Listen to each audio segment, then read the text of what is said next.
今ここはモーリタニアのシャミという町です。この町はですね、金鉱省で働く労働者のための町。これを燃やして金を取り出します。サハラ砂漠に金が眠っているゴールドデポジット。一体どんな人たちが働いてて。トラバイシ、シャミ。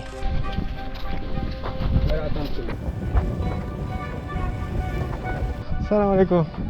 Mauritania is good. Welcome. 皆さんこんにちは。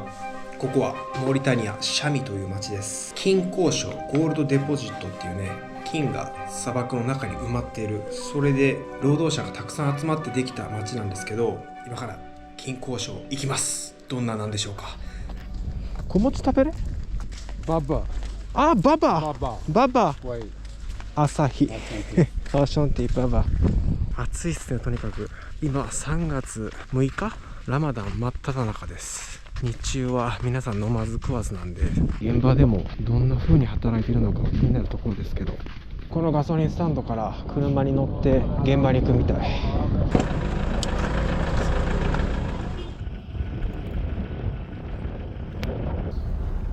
モーリタニアでゴールドが発見されたのは2016年。まだ10年も経っていませんが、現在は国によって規制される大規模な産業となり、失業率を下げ国の経済を支えています。シャミの採掘現場に行く途中です。砂漠をずっと走ってます。主要道路から60キロ70キロぐらい砂漠の奥地にいたところにあります。今はお祈りの時間ということで、みんな車止めてお祈りされてます。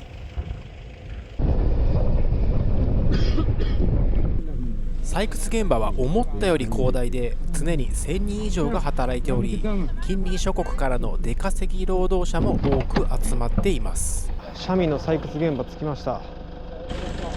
あ、モハメド See you soon. I text you. Maybe in the town. 彼はね、シエラレオネ人で、ここで働いてる言うて、英語が話せる人ってもう嬉しすぎてね、タクシーの中で仲良くなりました。これから食事の準備をして採掘現場を見に行くのは明日です。ファティグ。ノファティギ、ノファティギ。砂漠に鉄柱を植え付けて建てたテント。モーリタニアの伝統的な家はこのようなテントで、50年くらい前まではみんなこういうテントに暮らしていたと彼らが言っていました。こちらは発酵ミルクに水と砂糖を加えたズリークと呼ばれるモーリタニアの国民的飲料。薄めたラッシーに似た味がします。それから食事ができるまでの間で、このテントの近くにある過去の採掘現場を見に行きます。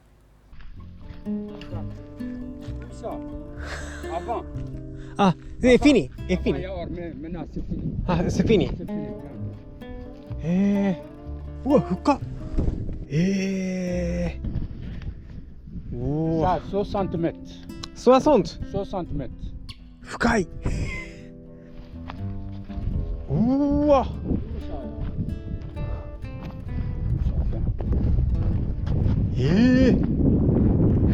すげえなこれ。Ici maintenant, il n'y a pas de travail, mais là-bas, là-bas, il y a travail. Demain. あ、ここで働く人々の多くは土地を所有する投資家と現場労働者で小さなチームになっています。彼らは数日間テントで働いてから自宅に戻るという働き方をしていて、決まった給料はなく、どれだけゴールドを採掘できたかで収入が決まります。ビサップ。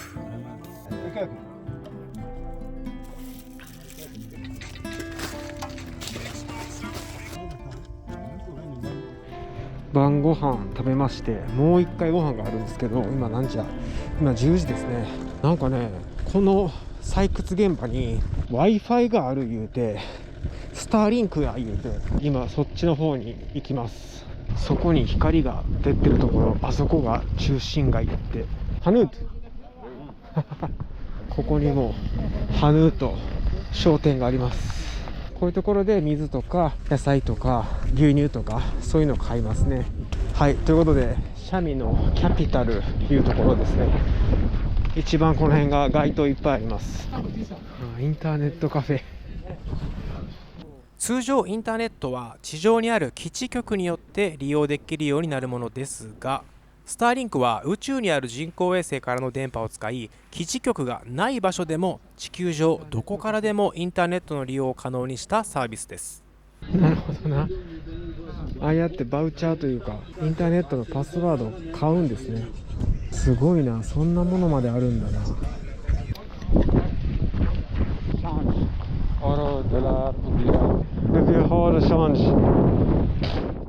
インターネットを使って家族や仕事仲間と連絡を取ったり、両替レートを確認したりと、イーロン・マスクが始めた事業はこのように砂漠で働く人々の生活を変えていました。うわ、深すごいよ、これ見えます？すごいなこれ。あっちのライトは今夜中ですけど穴に入っていってますね。ラマダンっていうのもあるのかもしれない。夜中に穴入った方が水飲んだりご飯食べたり自由にできるからなのかな、分からんけどね。とにかく夜中に入ってますね。深夜1時。クスクスクスクス、これのクスクス。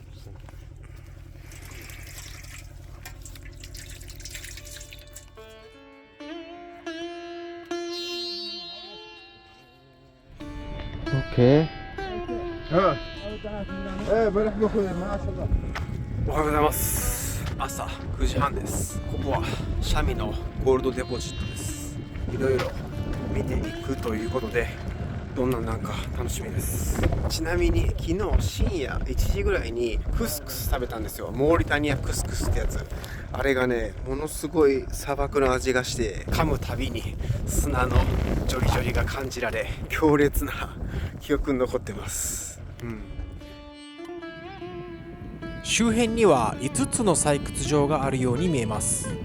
ゴールドが豊富な場所に労働者が集まるため、採掘場がこのように広範囲に広がっているのです。これから向かうのは3つ目の地区。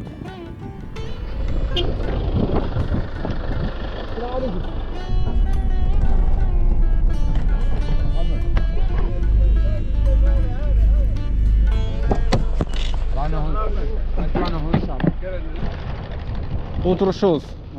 Outro shows village. 足元はゴミだらけですね。この辺はモーリタニアっていう感じです。都市部にはゴミ処理のシステムあるんかもしれんけど、でももう人々の認識の中でこういう風に外に捨てるものっていうのが根付いちゃってるような感じですかね。こちらが現在採掘されている場所、採掘現場です。おお、グランソシエテ。おおわ、めちゃくちゃ大規模だな。これは企業が運営してるからこういう大規模なんでしょうか。いや本当にさ、穴と穴がすごい近いんですよね。すごいよな、崩れへんのよな。地下40メートル50メートル、ババが言うには60メートルの穴もあると言ってました。地下で洞窟つながってて、そこでトイレしたりご飯食べたり、そういうことをするスペースもあるみたいですね。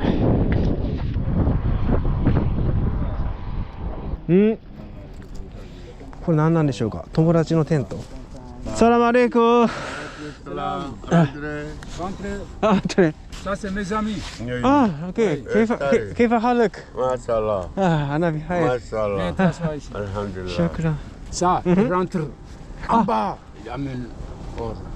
d'accord. Travail. Depuis en bas. Il y a risque? Il y a risque. Risque. Dangerous. Very dangerous. Depuis quand tu veux travailler? Depuis quand il travaille? Depuis quand travaille ici? Il a dit que depuis quand il travaille dehors. Dehors, c'est pas ici on commence à travailler dehors. Ça, avant, il était travaillé or. Où ça, Mali? Là-bas, Mali, ils sont trouvés or avant nous, avant Mauritanie. Ça fait longtemps, Mali. Longtemps. Mauritanie, nouveau. Il y a des Maliens. Ils sont venus là-bas. Il connaît or, il est venu là-bas. Il travaille ici, comme lui. Professionnel, oui. Professionnel. C'est pas comme Mauritanien. Mauritanien, ça fait 5 ans. Il travaille or, voilà, 10 ans. Les Maliens, ça fait 60 ans, voilà, 50 ans. Il connaît. Toi avec Mali aussi? Moi, Mauritanien. Mauritania. Mauritanien, ça, Mauritanien. 穴に入って金の採掘を行うことはやはり非常に危険らしく、経験豊富な人しか行かないそうです。この日はラマダンということで、彼らは夕方から穴に入っていくと言っていました。どこの穴でもこの鉄パイプと滑車ロープを使ってバケツに砕いた岩を詰めて地上に上げて袋詰めするっていう感じですね。黄色いバケツとかそういう風に使います。大量の袋が並んでいます。これ全部金を含んだ石。せっかくなので見せてもらいましょう。How are you? I'm good. You are fine. Yes, This is speak my English. friend is Baba. Yeah, It's my not problem. thank you. I'm here and I'm Yeah. and his. That's half problem. Yes. This is good. You speak I'm English from, good. Nouakchott, yes. Nouakchott. I'm from Nouakchott. Yes. Okay. Nice. Nice to meet you. Okay. Nice to meet you too. Anyone? このトラック乗ってる黄色の袋、これが金を含んだ岩石で、これやって運んでシャミの町で金を抽出します。それじゃあここを離れます。採掘現場から車で1時間、市街地に戻り、石からゴールドを抽出する工場に行きます。ここはシャミの市街地にある金の抽出する工場ですね。すべてが一つのチームで運営されているような感じですね。スーダンのチームがいたり、マリのチームがいたり、そんな感じでめちゃめちゃ広いです。どうやって金を抽出するのか、その工程はぜひ見たいということでね、ババ彼がガイドして撮影許可交渉もしてくれてて、すごく頼もしいです。これが採掘場から取ってきたばっかりの石です。この石を粉砕機にかけることによって金を含んだ砂、泥のような感じになってあっちに流れていきますね。ゴールドを含んだ石は粉砕されて泥になり、7つのプールに流れ込みます。泥はそこにたまり、水は次のプールへ流れ出すことで、最後の7番目のプールは最も泥の少ない水となっています。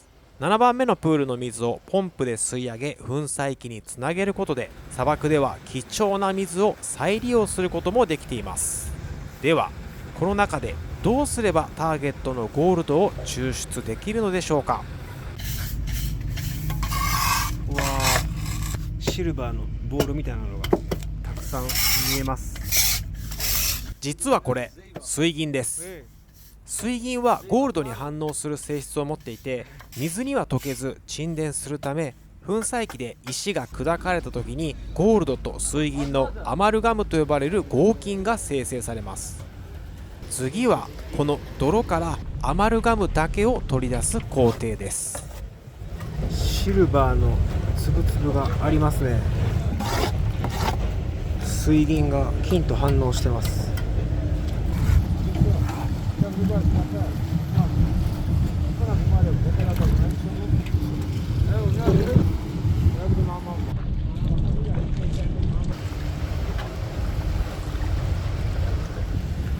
水銀がそこに溜まってます。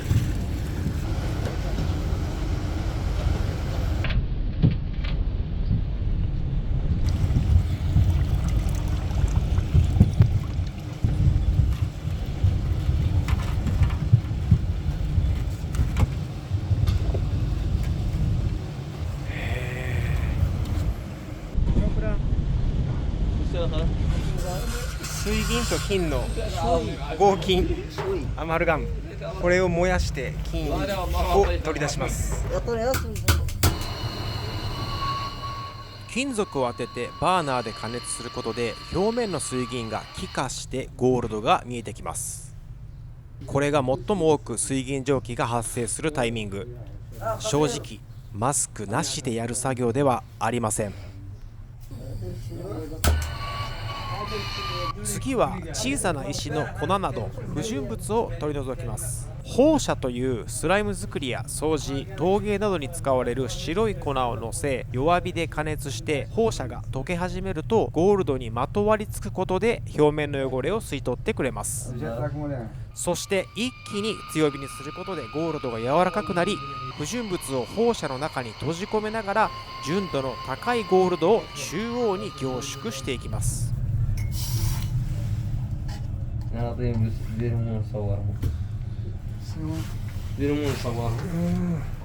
ついに現れました。こちらがゴールドです。まだ不純物が入っていて純金よりは価値は下がりますが、それでもこのサイズでおよそ15,000円です。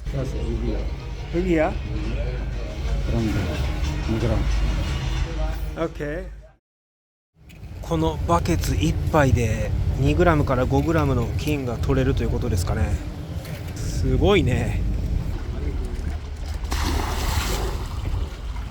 Cyanide. Cyan. Cyanide. Cyanide. Non, il y a des sociétés, il y a des cyanides. Ah. Ils achètent ça. Après, ils sortent. D'accord. Mauritanie? Ici, là-bas, on a dépassé ça. Ah, d'accord, Là-bas, d'accord. c'est la route de... Société. Ici, ça Oui, fait oui. tout ça, or. Après, il vient comme ça. Prends voiture, société, cyanide. 水銀を使って金を抽出した後に残った砂はシアンを使ってさらに金を抽出する。Voilà. Ah, oui, j'ai compris. 水銀を使う方法では石に含まれるゴールドの 50% 程度しか抽出できないそうです。水銀よりもシアン化物の方が効率的で環境や健康への被害も少ないということで、多くの国で水銀の使用は禁じられていますが、シアン化物を扱うには様々な手続きと設備に莫大なお金が必要となるため、これが多くの採掘業者が水銀を選んでいる理由です。このような貧しさの現実はこんなところにも現れていました。Il va vendre or. バンド。 Or. Money, change money. あ Regarde, あ、 marché noir. Achète gold, marché noir. マルチェノワ。 Comme ça, え、 c'est pas normal. Gold, viens ici. ああ。モーリタニア政府は採取したゴールドを国に売るように規制していますが、多くの労働者は闇市場を選びます。その理由はその場ですぐに現金が手に入ること。金の販売店に行ってみます。たとえ国に売る方が高く値段がつくとしても、手続きや税金の必要がない闇市場は貧しい人々にとって最善の解決策となっています。政府が闇市場や水銀の使用を黙認することで、小規模の採掘グループは生計を立てられている。このような現状が失業率を下げ、国の経済に貢献しています。モーリタニアはそんなジレンマを抱えながら、今アフリカで最も急成長を遂げる国の一つとして激動の時を刻んでいます。今日もお疲れ様でした。ラマダンカリーム、レバーのソテーです。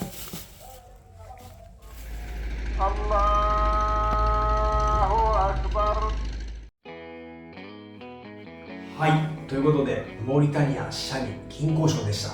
やっぱり労働環境が良くなかったですね。地下40メートルの穴も時々崩れて人が生き埋めになるっていう事故があるって聞きましたし、水銀を扱うのも健康だったり環境にも良くないわけですよ。